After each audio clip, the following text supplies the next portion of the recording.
Good evening, ladies and gentlemen, and welcome to Zoom Hour episode 1. Today I'm joined by the ever wonderful Mr. Paul F. Fahrenheidt, and today we will be discussing the situation at the Texas border. We got SCOTUS ruling that illegals can cross the border, demanding that the border wire be cut immediately. We got Greg Abbott defying the border. Maybe he actually grew a pair somehow. Quite surprising of developments there, and things are indeed happening. And as my good friend Mr. Paul F. Fahrenheit once said in a Telegram group chat, nothing ever happens. People are on suicide watch right now. But with that being said, Mr. Paul, how are you doing tonight? I'm doing very well, and I hate to tell you this. I know you go by American Elitist now, but Pop just worked so much better as a shorthand. What would you say? L does not work as good. But thank you for having me on. I appreciate it, and I hate to tell you this, but that actually was a semi-viral tweet. I took that from that Telegram chat. It's like, oh, that's a good tweet. And I put it on the timeline, and now it's like, I think last time I checked, it was at like 1,100 likes.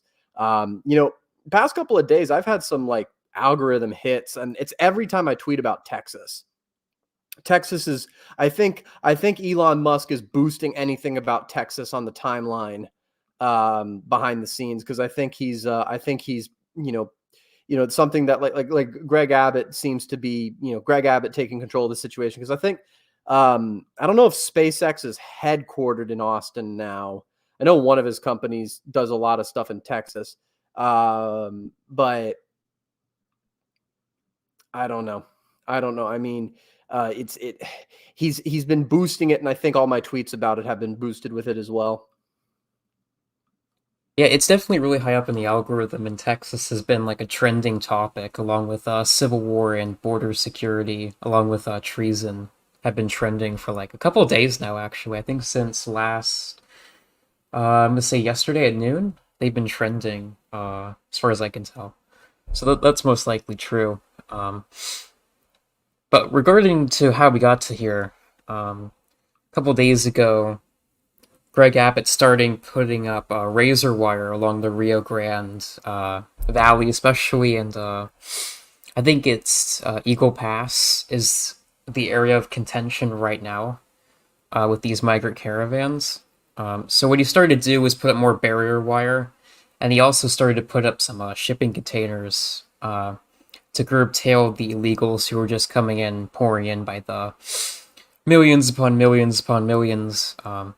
And of course, DEA agents and feds, under the directive of the Biden administration, were originally just cutting open sections of the razor wire to let these people in. And eventually, I think it was yesterday sometime around noon, or something early in the morning, Texas and Central Time, that Greg Abbott, I guess, finally grew a pair and decided that he wasn't going to stand with this anymore. So he sent down the Texas Department of Military and the Texas National Guard to reinforce the barrier wire. And so, all across Twitter, social media, the media, mainstream media, you've seen images of the Texas National Guard and Department of Military putting up more barrier wire and more shipping containers across Eagle Pass and other areas along the Rio Grande Valley. And that's when SCOTUS decided to stick its nose into this with of course, conservative Amy Coney Barrett siding with the liberals, stating that we are not allowed to have borders, and ruling that Texas cannot stop the feds from cutting the razor wire, installing more barriers in Eagle Park. And so Greg Abbott issued a statement stating that he wasn't going to tolerate that. And you can go look at that on Twitter. I'm not really interested in that. The bigger point here is that he actually stuck up.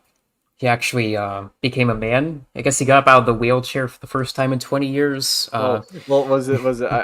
I can't help myself. I can't help myself. But Greg Abbott said that I'm not going to stand for this.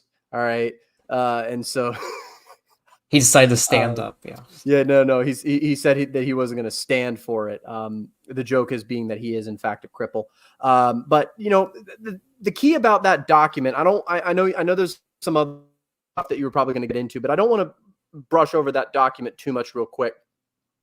What's interesting about that document is that Abbott was actually, you know, a lot of people, and I don't like it when guys on our side do this. All right. You know, a friend of mine once told me that the law doesn't matter. It's just a tool that lawyers use and judges use to essentially exert their will politically. And there is a little bit of that, but at the same time, within a sort of Anglo rules based order country like the United States, the Constitution is a very powerful symbol. It's sort of it's the paper monarch of the United States, in the sense that it is the as close to perfect iteration of American self-conception of American law. It's literally the Constitution of the United States. Constitution used to be another word referring to, you know, your health. The what is it? I'm trying to think of the right word. The strength of your body, of your will, of all this other stuff. You know, your constitution. I mean, in Dungeons and Dragons, it measures your endurance, like how much damage you can take. That's what the stat is called. You know, or I don't know. I could be messing this up, but I think I'm remembering this correctly. And there's not an accident that it's called that, because the Constitution is the body of the nation. And the United States lives and dies on the Constitution. And you know, I'm not gonna like point at anyone, but I think that's kind of missed when people kind of point at the Constitution and say it doesn't mean anything anymore. Everyone is trampling all over it. You know, the fact that people trampling all over it is offensive to you shows you that it does mean something. All right. And, you know, as I say, the Constitution as it was originally written by the founders is actually pretty freaking great. I mean, you know, you could probably could have added an explicit endorsement of Christianity to it, but, you know, I mean, there, Hamilton, I think Hamilton said something about that once. But the point is, I want to get into this. I want to say something about this letter that Governor Abbott wrote. All right, and I'm not going to read the whole letter verbatim. I am going to point out a couple of key things about it. All right, so. You know, and you know, for those of you interested and haven't read it, you can go online and find it anywhere. But if you want to go to Governor Abbott's Instagram page, you can, or not Instagram, his Twitter page, he has it posted there. But there was a couple of interesting things right there. The first one I wanted to point out is he invokes Madison and Hamilton and other, you know, and other founders, and talks about how, he mentions Article 4. Section 4, which promises that the federal government shall protect each state against invasion. And then Article 1, Section 10, Clause 3, which acknowledges that the state's sovereign interest in protecting their borders. He also mentions the case Arizona versus United States, which was about a similar issue to this, and that was decided in 2012. But in the next paragraph, and these are the last two paragraphs, he mentions how the Biden administration has basically failed. It has failed to uphold the Constitution in this regard. All right. Now, he's very purposefully talking. He's using this line of rhetoric for a reason. All right. Because what he is trying to do is in the frame of this letter, he is trying to frame himself and the Texas government as upholding the Constitution and what it demands when the federal government refuses to. This is a doctrine that's been used in Germanic Europe for a while. The idea of the lesser magistrate doctrine, which is a legal theory that if a king, and this was used against the sort of divine right of monarchy political theory, was this idea of the lesser magistrate doctrine. And what the lesser magistrate doctrine essentially holds is that when the sovereign of a polity, of a political body, commits an action that goes against the laws of that body, he does not do it as the sovereign, as the man in that office. He does it as a private citizen, and therefore it is just for the lesser magistrates, the people down the chain of command, to essentially remove this private citizen. Now, whether you believe that or not, that is something that definitely still applies within sort of Anglo-American political economy. And this was what was largely invoked by the signers of the Declaration. It was invoked earlier during the English Civil War. This is invoked very often in the Anglosphere as a justification for standing against the central authority. All right, so but the final thing I wanted to comment upon is Abbott's, I think his second to last. What? No, it's his. What is it? For in the last paragraph, he says, "For these reasons, I have already declared an invasion under Article 1, Section 10, Clause 3 to invoke Texas's constitutional authority to defend and protect itself." All right, Texas reserves the right to protect itself when the federal government fails. The next sentence is more interesting. That authority is the supreme law of the land and supersedes any federal statutes to the contrary. And then the Texas National Guard, Department of Public Safety, and other Texas personnel are acting on that authority, as well as state law to secure the Texas border. So basically, what Abbott is saying there, that is an unequivocal throwing down the gauntlet and saying, I don't care that the Supreme Court has ruled against me. I don't care that the federal government is suing me to do this. I will continue to invoke Texas's constitutional right in order to defend our own borders because the federal government has failed to uphold itself, to perform its own functions. All right. This is very powerful rhetorical stuff because it's literally pulling onto the deeply laid memories of the American Revolution, of the reasons why the founders revolted against the King of England, and all this other stuff. And that is very powerful rhetorical stuff to play with. And the current historical circumstance allows Governor Abbott to do so.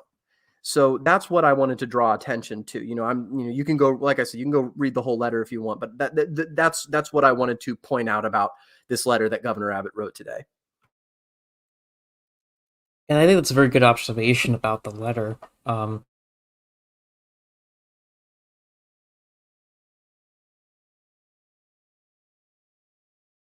that's right, saying action speaks louder than words, but it is very critical because immigration is the critical issue here. That is what matters, and that's what 2024 is going to be about. Whether we're a nation or a shopping mall, basically, is on the ballot. And the fact that he decided to stand up to the Supreme Court is semi-unprecedented for the GOP, who is always the bottom bitch for the Democratic Party in almost every single aspect of the political life and social issues in America.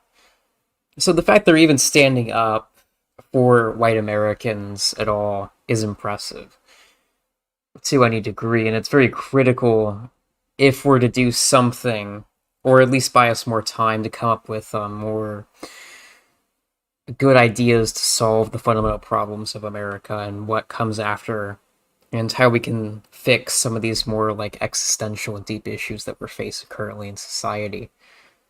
But also the fact that he has garnered the support of other governors in his defiance is quite an interesting development. Ron DeSantis endorsed his actions. The governor of Oklahoma endorsed his actions. The governor of South Dakota as well endorsed his actions. So he's not a lone actor here. He also has support of the other states as well, which is quite an interesting development.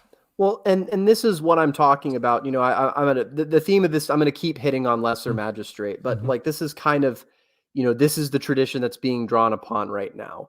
The governors essentially, they're mini presidents to each of their geographical areas. And yeah, Governor Stitt of Oklahoma, who interestingly, by the way, his track record is pretty good. He was the one who, when the vaccine mandate was mandated Army-wide, military-wide, he said that the Oklahoma National Guard did not have to get it. He gave them an exemption. And it would be interesting to see if any governors tomorrow add their support.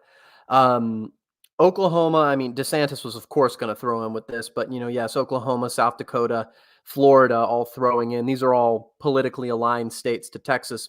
But as Christopher Sambach was kind of pointing out on Twitter, the undeclared actor right now, and the very interesting undeclared actor right now, is Governor Landry of Louisiana. Governor Landry of Louisiana could, in theory, if he wanted only throw in with Texas, but expand it, so that Texas taking state action to secure its own border, Louisiana doing the same, could close the port of New Orleans. For those of you who don't know, the port of New Orleans is, I'd say, the third largest port of entry. It's the largest on the Gulf Coast, but it's the third largest port of entry into the United States, and it's one of the massive ones that migrants are coming through. It doesn't get talked about as much, but migrants are definitely coming through it. And what this would do would cauterize at least a large section of the border.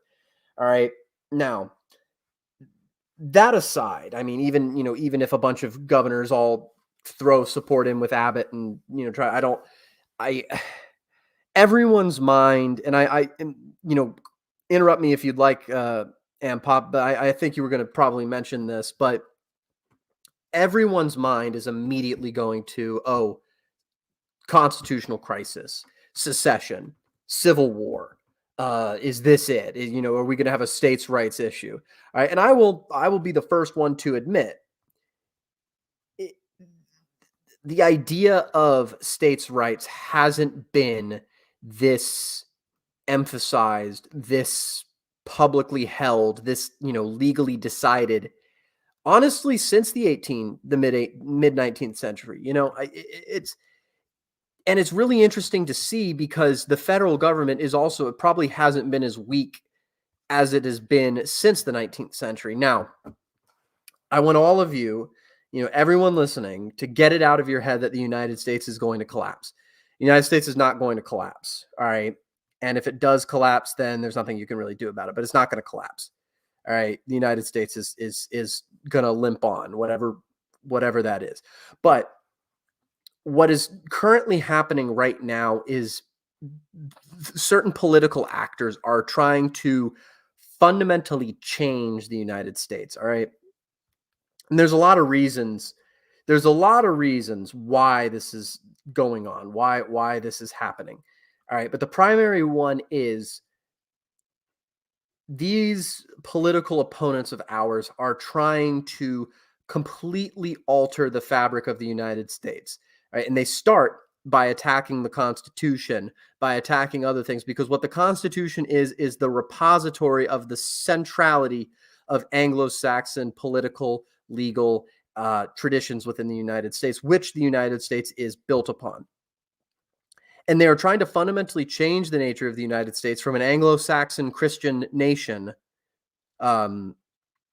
White is just the later extension of that, given to everyone who comes here and starts speaking English and practicing Anglo-Saxon law. We don't really care where they come from, but they do. But they end up practicing it the way that people did. But the thing about it is that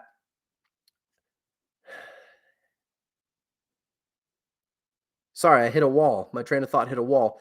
The thing I regain it, and then I'll give the mic back to you. But the thing about it is that these political enemies of ours want to fundamentally change the nature of the United States from an Anglo-Saxon white Christian nation to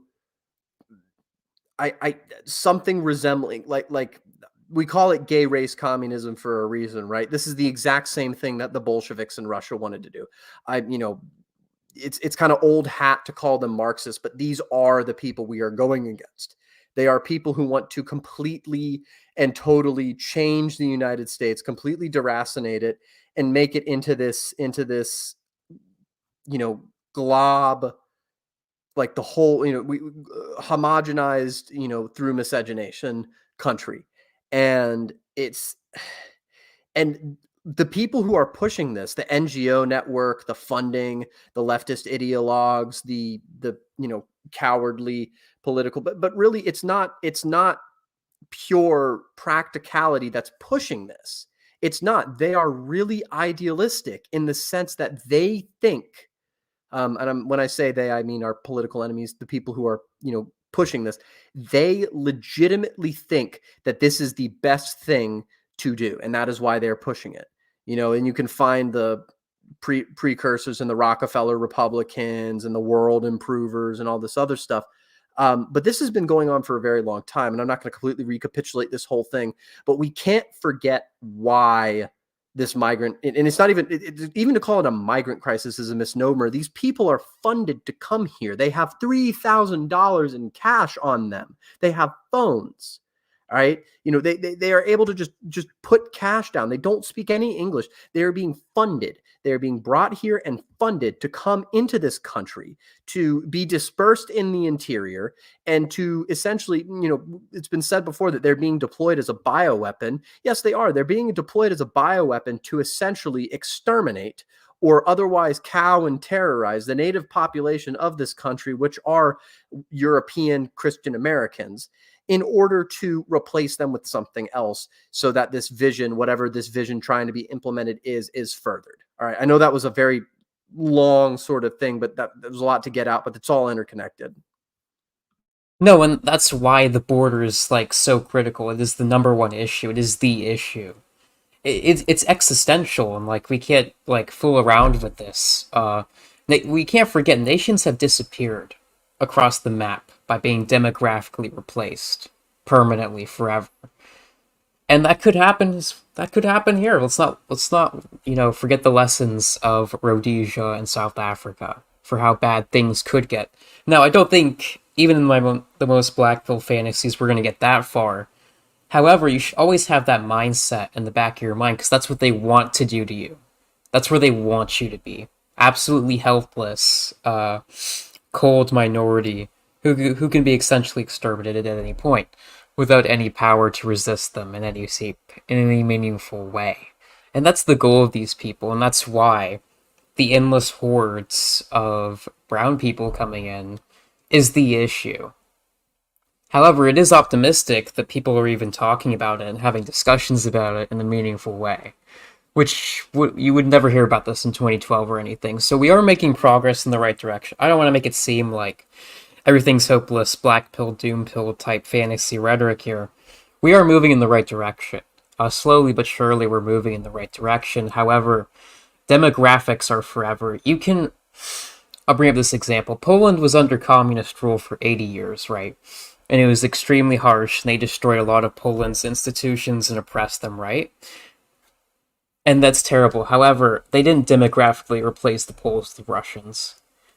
If they did that, Poland would be part of Russia forever in the Russian sphere of influence. And we saw what they did. They did that successfully in former East Prussia, which is why East Prussia is part of the Russian Federation today. Well, even sorry, let me just insinuate this real quick. Even outside of recent memory, in biblical times, this is what happened to the 10 northern tribes of Israel when God essentially punished the 10 northern tribes with the Assyrians. What the Assyrians did was they took a large number of the population of the 10 northern tribes and put them deeper into their empire, and they took peoples from deeper into their empire and they put them in northern Israel. And over time they miscegenated, and the 10 tribes, were essentially bred out of existence. And that's what created the Samaritans, which is why in the New Testament, the tribe of Judah, the Jews look down on the Samaritans so much because they see them as as these mudbloods. And they, of course, believed at the time that salvation was ethnic. Only if you were a pure-blooded, part of this tribe who can trace your descendant from Abraham were you promised salvation. That's partly what Christ was there to basically disprove, was that faith and salvation is not ethnic. Checkmate, Christian identitarians. This is, and sorry, I just wanted to insinuate that real quick. This is a recurring theme throughout history, is that the only way you can erase a people and to end a territorial dispute between two peoples is through either the eradication through killing or the eradication through miscegenation. And here, I think the latter is being done to facilitate the former, so that whatever goal gets achieved. But please go on. No, and I bring that up because you always need to be aware of the factor in your mind that these people just, I know it's trite to say this, they hate white people.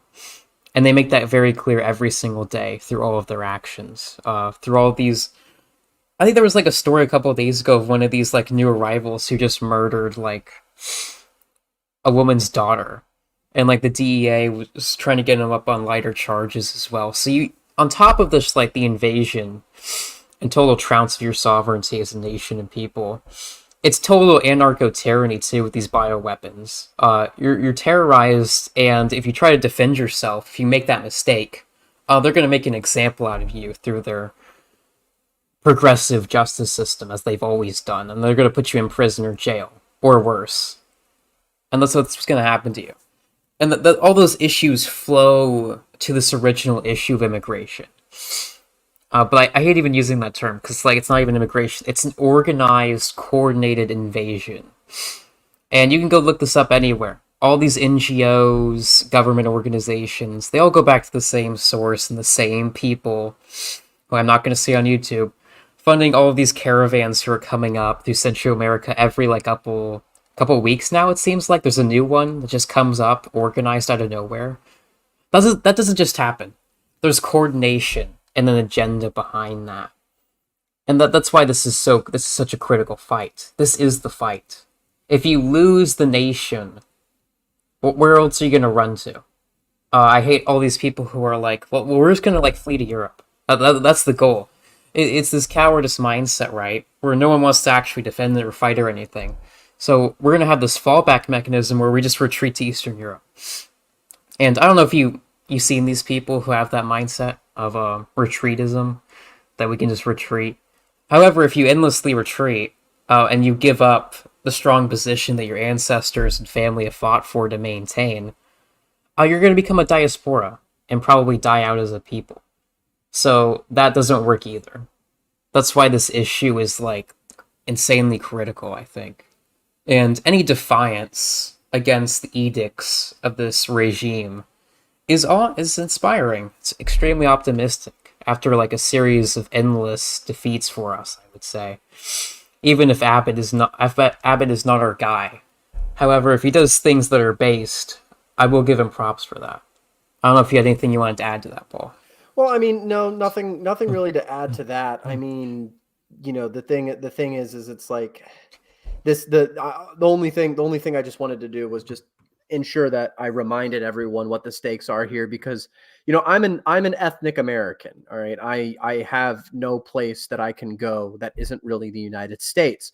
And we're all mutts, we all have our different, European American populations that make us up now. And, that's kind of besides the point. It's like, if this does happen and, our enemies are successful and we lose the United States, then you are right. This is kind of what happens. Americans as a tribe, as an ethnicity, become a diaspora people, and they'll live on in various expat communities in various other countries. I'm sure quite a few of them will flee to South America or elsewhere. I'm sure many of them will go back to Europe or to, if Canada still exists, maybe Canada or, the East or Africa or other places. But that's a terrible future. You mentioned the examples of the Prussians and the Rhodesians earlier. I mean, those were small peoples comparatively, but they still were peoples. They were peoples who felt that they were different enough to call themselves, their tribes a different name. Prussians, Prussians have one of the most glorious histories of all of the European peoples, and now they don't exist. They just simply do not exist. And that's because, now, of course, God has ordained all of the boundaries and all of the paths of all of the nations. And so if a nation passes out of being, that's the will of God. All right. I'm not here to contradict that. However, providence being given its proper respect, we still are actors in time. Providence is manifested through individual people acting, because if you think about it like this, God's writing a story. It's absolutely freaking boring if he's constantly intervening all of the time. It's like, no, we're all characters in God's story. And so, of course, as characters in a story, we need to go out and do things and interact in certain ways and, and sometimes characters get killed, whole characters, nations get killed, and, they're cast off to the side and their memory lives on in other people's, but it's never the same. But like, that's the thing is, it's like, I am an American. My whole family is from here, going back however many generations. Sure, it's the exact same with you, the exact same with most people listening to this. It's, if we can do something, if we can, organize in organizations like the Old Glory Club or, or contribute to, then, like, I got into an argument the other day on Twitter. I know me getting into arguments on Twitter is absolutely crazy, but I was suggesting that now that the vaccine mandate and certain things have been removed, I was suggesting that, for young white guys, particularly around age 18, one of the best things you can do to set yourself up for future success within the United States is actually enlist in the military for a couple of years. And I got a lot of pushback from right wingers, as you would expect. Oh, you're sending people to go, die for the regime, go die for Israel, et cetera, et cetera, et cetera. But what I was primarily advocating was joining like something like the National Guard, which is a state-based asset. And right now, the Texas National Guard are the big heroes of the hour because they're doing what the Biden administration could not. They are keeping migrants out far more effectively than, not far more effectively because, the Biden administration was purposely ineffectively not keeping them out, but they have the manpower and they can deploy in depth in a way that the Border Patrol can't, and that's what they're there for. And they have a, they don't have the same level of professionalism as active duty, but they do have a level of professionalism, and so I was suggesting, hey, if you're a young white guy and you don't, have a big plan for your life, this is something that you might want to consider doing. And I, of course, got a lot of pushback, but it's like, look, these are the sorts of things we need to be doing right now. Hope to the good Lord Trump will win. But yeah, I mean, these are kind of the stakes. It's like, look, these are the consequences. Big people are starting to understand that there's this popular discontent amongst heritage Americans. And, even if they don't have the words to describe that, but they feel like the real America, we all know what the real America is, but when people say the real America, it's like this mystical thing. They know the real America is under attack, and they're, Governor Abbott doing something is definitely a step in the right direction. But that's kind of like just my recapitulation of the whole thing is it's like, look, we need to be doing things now. We need to be acting, and acting could be going to your job. Acting could be, something that's mundane, giving a couple of dollars a month to someone, but at least it's something. Yeah, action is required. Words aren't enough. Words are empty and cheap. Action is what's going to get us out of this. Action builds things. Again, our enemies are amazing at destroying and subverting things. However, the one thing that they can't do is build things. That's where we come in. We actually build institutions, cities, great churches, nations. That comes from our people, not them. They subvert and take over those things and destroy them. So any good thing, long-term institution, hard work, it's going to require some action. But you have to have the mindset of people in, medieval Europe, where they would spend hundreds of years to build these like cathedrals in the middle of the city, right? That none of them would live to see ever. It's the same mantra as planting a tree for your son, whose shade you will never enjoy, right? But he will. It's that idea of the future, right? The idea of building for the future, showing up for the future. Well, if you want to be a part of the future. Well, yeah, and it's like, I mentioned the earlier example of biblical times, but when Moses led the tribes of Israel out of Egypt across the Red Sea, and then he got the 10 Commandments and all that, and he died, and then Joshua succeeded him. God commanded Joshua and the Israelites to enter the Promised Land and to exterminate the inhabitants who were descendants of Ham, the same as the Egyptians. Both were descendants of Ham, which was the cursed of Noah's 3 sons, and the Canaanites that were in the Promised Land, Israel at the time, their priests worshipped. I think they worshipped Baal, who's very similar to Moloch. These old, they're idols. They don't exist, but these like demonic deities. And this is actually where we get the phrase cannibal from, because the Canaanite priests who sacrificed to Baal would sacrifice children and then eat them once they sacrificed them. And so don't feel too bad for the Canaanites when God commands the Israelites to basically genocide every last one of them. And the Israelites disobey. They think it's kind of harsh that God is telling them to exterminate this entire tribe, and they're punished for it. So, for those of you who say the Bible doesn't talk about, modern right-wing issues like this, like the ethics of genocide, read the book of Joshua. but like the thing about it is, um, the thing about it is that what is it? The I'm trying to think, but like the act of, you talked about how a man planting a tree for his son and not for himself is good because you're expending energy to make it easier for your descendants to give things to the future, right? And I think that the example of that Canaanite priest sacrificing a child is the exact opposite. And there's a reason, people talk about the elites and adrenochrome and stuff like that, and I'm not really saying that's true, but the imagery of it is certainly true, because the boomers are the big example, are the people who, or Kronos, use Greek mythology, Kronos eating Zeus, Poseidon, and Hades, but he didn't eat Zeus, but what is it? What is it? It's the idea of this old man who is obsessed with what he has and obsessed with power, um, and he's desperately grasping onto it, and he eats his children, which is kind of symbolic of the fact that you are sacrificing the future for the present. You're doing the exact opposite of what you should. You're burning away the inheritance you're supposed to give to your children for your own foolish enjoyment. And you can point a lot of parallels to that in the modern day, but yeah, this is kind of where we're at.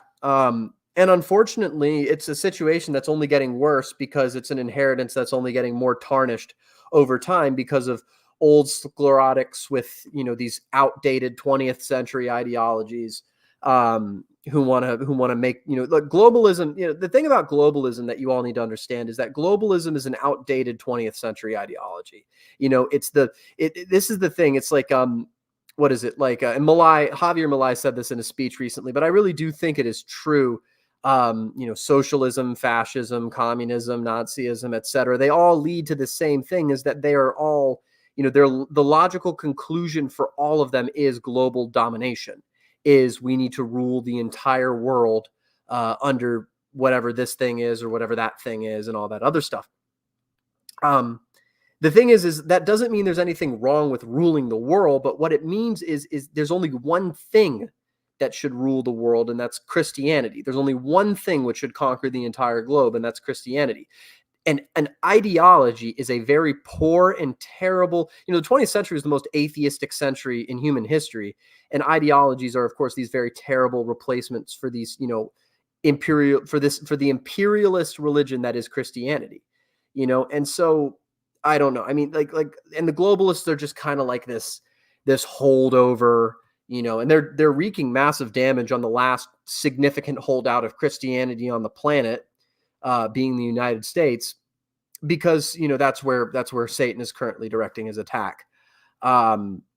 But anyway, I digress. We can kind of let this sit for now. I mean, I did want to talk about if you wanted to give some background. I remember we did a stream on my American Civil War articles, but that's kind of where a lot of people's minds are going on this. Oh yeah, especially right now with the getting the old gang back together crowd on Twitter, which, I mean, in principle, I'm not opposed to. However, probably not going to happen. And if you wanted it to happen, the amount of bloodshed and destruction, you probably need to think about that more instead of the 5 seconds of, well, it probably would be based. That requires to tweet a tweet about it. But I mean, I do think it's based in principle, because I have no favor of the Union or North, Midwestern / New England elites who govern the nation currently. However, you need to be mindful of how destructive the system is very much. We can't rule out the fact it still controls the most powerful military in the world. Now, it's extremely degraded and decrepit and incompetent now. However, they still control all the ships, tanks, artillery pieces, and navy. So, this idea that we're just going to, march into the capitals and get the old gang back together is kind of silly. Probably not going to happen. And probably is going to cost a lot more than you think. And the other issue with that crowd is, let's say it does happen some way, somehow. what's the plan for afterwards, right? What's the like new elite who's going to come in so this doesn't repeat again with infiltration and leftists taking over institutions over a period of time. There's no plan. There's no group of elites, right-wing elites who can step in to fill the void.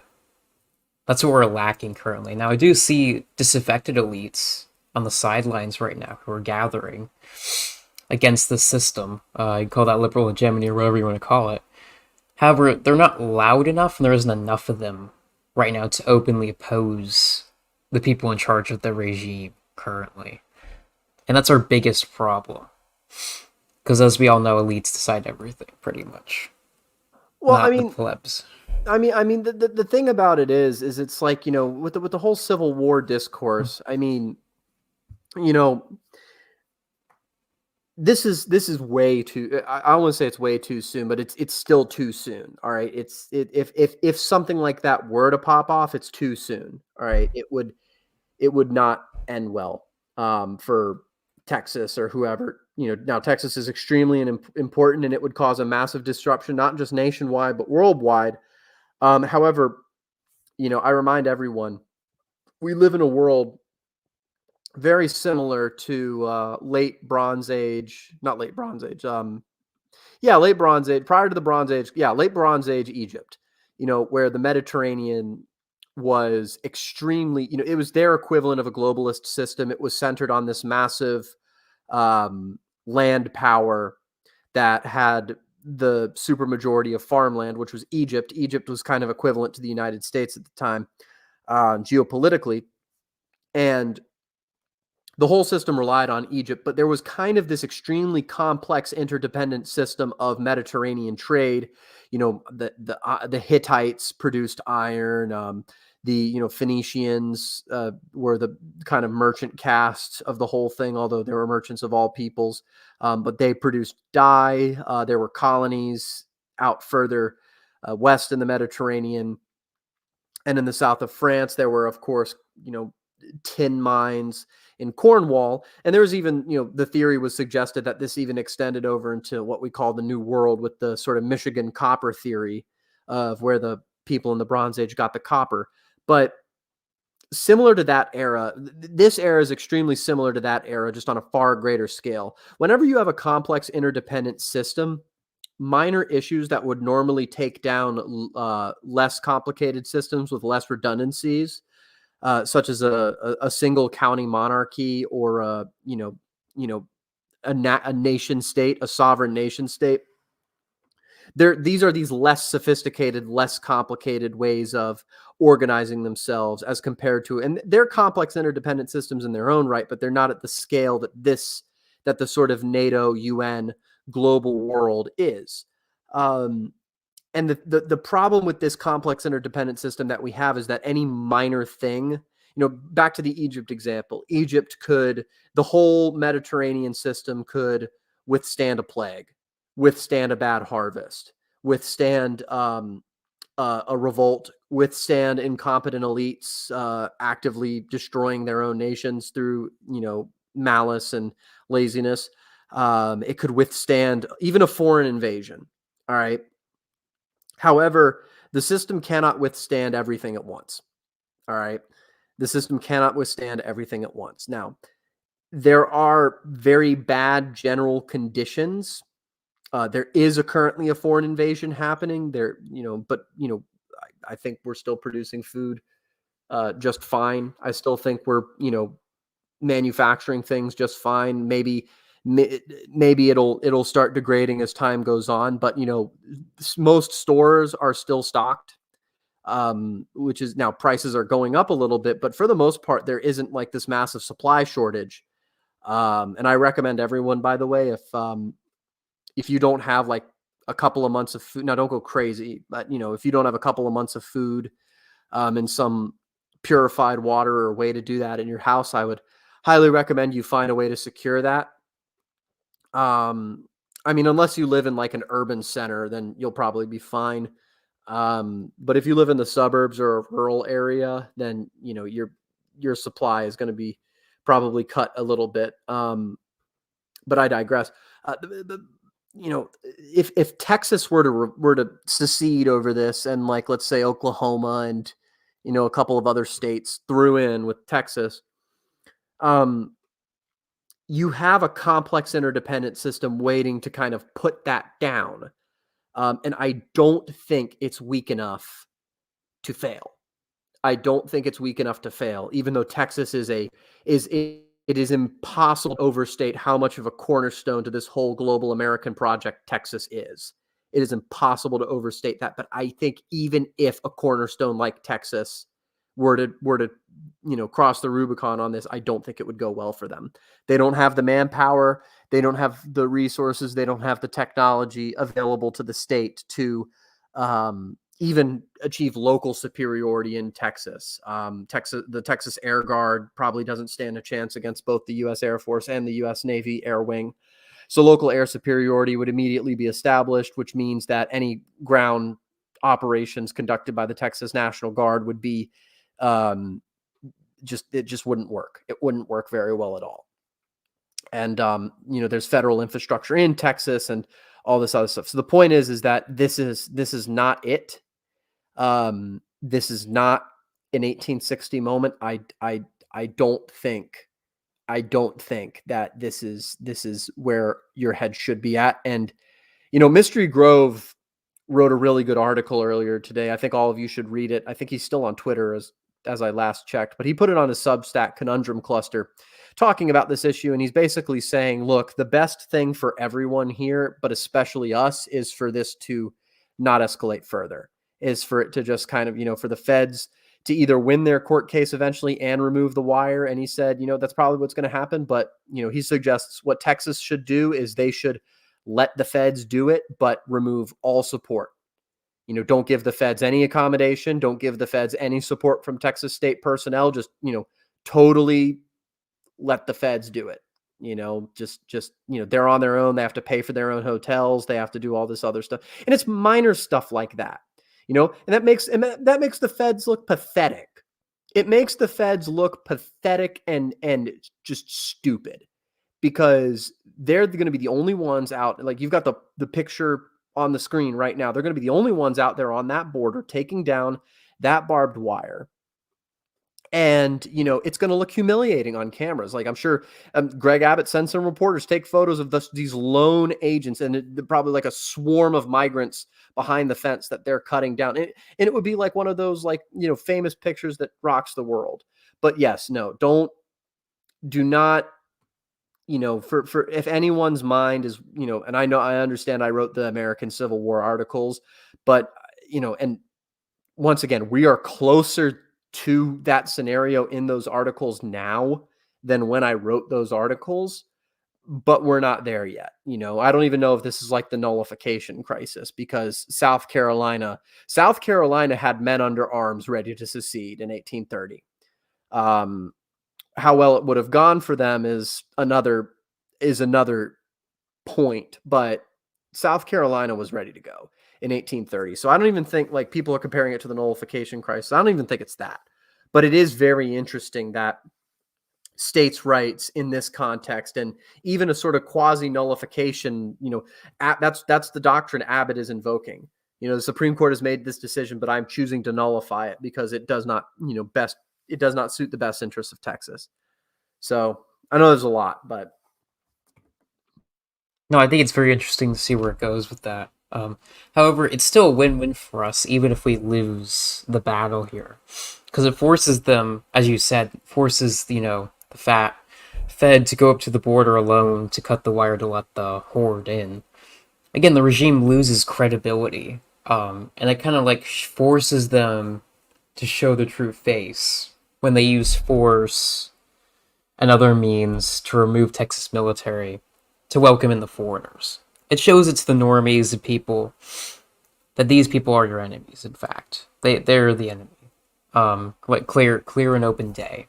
And nothing else can do that, quite frankly, for some people.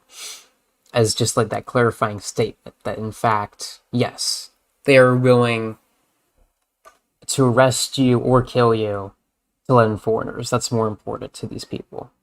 So it's a win-win regardless, honestly, with this. That's the way I see it. When I posted that on Twitter, and I think it's a very good take. Total, this is a win for us, no matter what. Quite frankly, there's no way Biden can win from this. Zero circumstances he wins, and that's a win scenario for us. But I think interesting tweet I saw was from James Kirkpatrick, where he talked about the crown is in the gutter here, the crown of America, obviously, and Abbott could pick it up. Again, nothing ever happens, but also there's many crowns in the gutter, and if there was a man who had the will and action, he could pick up that crown. And I think there's situations like this to remind us that that is a possibility that can and will happen, if indeed the man of action comes along to pick up the crown. Well, and I mean, kind of, getting a little bit more in depth than a lot of the poetry that's put about, around that sort of thing. I mean, where does this impulse for a Caesar or a man of action or a big strong man to come in? And I mean, I have certain criticisms of that as a system of government that we should invest in. However, I understand the impulse as to why people want it. It's because the system itself that we set up to make big men unnecessary has failed, and so we of course want to try a big man, and we want to hope that a big man comes in and fix it. And I understand that because and because of what people like Greg Abbott have pointed out in the letter that he put out today, is that in essence the central government, the federal government of the United States has failed. It has failed in this instance of 2020 was a rigged election and nothing was done about it. It then ushered in an administration which has continued another administration which has done more damage to the United States than I think any administration in American history. The United States is run by essentially active traitors. And how long it has been is another question, but essentially the United States is run by traitors. Everyone in government, down from the lowest level DMV worker, all the way up, with exceptions, of course, but all the way up to the president of the United States are traitors. Mr. Grove talks about this in his article. But this is what we're working with. And everyone feels like that, you don't know who to trust. You don't know where to go. And so we need the big man to come in and just wipe the whole slate clean and clean everything and all that. And I understand that impulse. All right. However, that being said, let's not tear down the old house when the new one isn't built yet. That's kind of, it's like you can't, and I understand that we're just anons kind of advocating on the internet, but what we talk about and what we put in the public consciousness has power. And it's kind of like how I talk about in my American Civil War articles, how absolutely terrible of a future it would be where this happens. And war is not a good thing. I'm going to tell all of you right now, war is not a good thing. War is, people love getting caught up in the Bap vitalist glory, and it goes back to more Nietzschean stuff, but war is a lose-lose situation for everyone involved. The prize is never worth the bloodshed. And, for those defeated, it's a humiliation. And, everyone is, it's something I wish, the more I've learned about it and the more I've studied it and the more I've understood it, it's something I wish could end forever. But God says that war will be the condition of mankind for the rest of eternity until the second coming. And it's just one of those things you have to kind of accept as living in a fallen world. But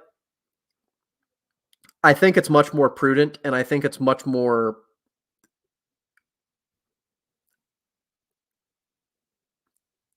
I'm trying to think of the right word here. Fitting and appropriate, I guess, is the best I can come up with for an Anglo-Saxon sort of nation like the United States. If you believe the federal government has failed, revert to the states. Revert to the states. Trust in your state governments at the very least.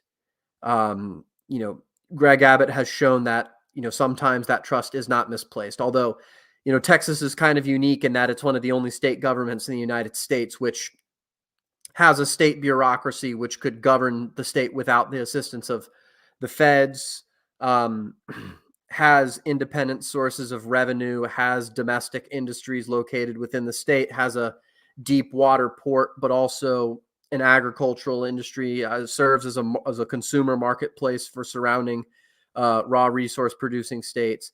These are things to keep in mind, but it is far better to look to strengthen the next level, the next iteration, look to do what you can as the federal government gets worse and worse. And now, I don't want to dismiss the possibility, and actually, before I get into that, I do want to say this: the reason that it's best, and Mr. Grove once again talks about this in his article, the reason that this is best for everyone, that this de-escalates, is that if we have a normal-ish year where the country still exists, and there hasn't been some crazy freaking thing that the Republican Party has done, I don't know, get Texas to secede, which would be crazy, and it would also give the feds justification to essentially end the right wing, just extra, just end it. Trump will win in 24. The Republicans have begrudgingly, just unequivocally gotten behind him. The RNC, I don't think there's going to be RNC funny business. I think Charlemagne suggested that, and I understand why, but I don't think there's going to be RNC funny business. I don't think there's, Trump, even if Trump gets indicted, it's not going to matter. His base isn't going to, and everyone, and even the sort of Nikki Haley gambit that they pulled out, the Nimrata gambit in New Hampshire, yeah, she may have gotten, I think it was 55 to 45, but everyone looked, and 70% of the people who voted for Nikki in the primaries were registered Democrats, or were registered Democrats, became independents. So it's these are just people who are just going to vote for Biden in the general anyway, and New Hampshire is, of course, a more blue leaning state, but it's but this is the thing, is the party is slowly but surely, with, a bunch of neocon agitators in the back, getting behind Trump, because they understand that without Trump, they do not exist. I'm not saying they're not going to find a way to undercut him every step of the way, but they have to get behind him. And it will be a Trump-Biden rematch, or at least Trump versus Biden's corpse. I don't know. I mean, this is why it's probably best for everyone that this de-escalates. 2024 is a crazy year. It's already been a crazy year. We've got so much more stuff waiting for us this year. I can just feel it. But I don't think I think this is a shot across the bow year. I think 2025 is going to be relatively normal. But 2024 is a year that is supposed to shock everyone out of this nothing ever happened slumber, and to have you start preparing histories moving again. After 2025, I'm not sure, but 2024 it's a culmination year, and it's going to be extremely significant. And I really think that, to my final point, Trump could get into the federal government and fix everything, or at least fix a lot. Maybe the rot is too deep-seated. Maybe he really is a dictator on day one and just tries to fix it from the bottom up. And if that's the case, maybe, we get a Marius or we get a Sulla in Trump, and, that happens. But I don't know. I just have to hope. I know that was a lot, man. I've talked most of your show. I apologize for that. No, it's fun. That's why I had you on. To discuss this topic, because you bring up interesting points, and a lot of people on Twitter don't like that, but I think that just helps the engagement, so honestly it's a pretty good thing. But I think my greater point about this Defiance by Greg Abbott, it's a step in the right direction. at the very least, he grew a pair, I guess, which is quite surprising. It's almost like when Tim Scott got married. Did you see that, by the way? That story, Yeah, which I mean, was look, this is going to make a lot of people angry. Um, and maybe this is just his TV personality, but I can't help but like Tim Scott. He's just a likable guy. I get it. Oh, he married a white woman. Da, da, da, da. Yes, I got it. All right, I'm not condoning that, but at the same time, he's just a likable guy. And he just seems like a fun dude. And maybe he's an absolute sicko behind the scenes, but I don't get that vibe from him. So, but yeah, that's. I didn't want to. I don't know. I just kind of. That's just my weirdo thing. another great Paul take right here on the show. You got that live. Being said, folks, here, I think you remember keep your hopes up. It's going to be a crazy year regardless of what happens. And remember, things are happening. Nothing ever happens has been disproven. Because I don't know if you saw this, Paul. By the way, the Biden administration is like, we're going to withdraw all military forces from Syria, Iraq, Lebanon for the first time in like a decade. So things are moving. Things are definitely happening. I don't know if that's good or bad, but things are happening. We're not just sitting in this like managed decline forever. I don't think that's possible. Like some people on Twitter are gonna say, I don't think that's physically possible with decline in the managers and like just the absolute degradation of the elite class. They can maintain that forever. So either way, history bends towards God's will anyway. So victory in the end is belongs to us. With that being said, folks, I hope you all have a good rest of your evening. I hope you enjoyed the stream. Is there anything you'd like to show, Paul, before we close out the stream tonight? I mean, no, nothing really. If you haven't already, please subscribe and follow the Old Glory Club. I think it's one of those. I really think what we're doing there is extremely important, and it may be like trying to stop a flood with a bucket, but I really do think it's at least it's it's like the old man is walking on the beach and the little boy is sitting there um throwing all these like beached starfish back into the sea. There's like thousands of beach starfish, and they're going to die if they don't get thrown back into the sea. And the old man looks at the boy and he says, you're not going to save all these starfish. But the boy, looks back at him, picks up the starfish and says, yeah, but I just saved this one. And that's kind of how I look at the Old Glory Club. We do have ambitions and we do want to be something, and maybe we're just this one little spark standing against this massive wave of darkness. But I really do think that what we're doing with the Old Glory Club is very important. So that's kind of the only thing I want to shill. Most all of you have bought my book. I guarantee everyone watching this has probably bought my book. But yeah, I mean, Twitter, all the other stuff, check it out. That's all I got. And if you haven't subscribed to The American Elitist, please do so. Wonderful show. Yes, please do that, or you're gay, and that is a threat. And you will be outed as a saboteur. With that being said, folks, do pray for Abbott in this hour of action, and always remember, history is back on wheels here. Things are indeed happening. With that being said, folks, remember, the good reset is inevitable. Keep your hopes up. Have a good rest of your night, all. Peace. Thank you.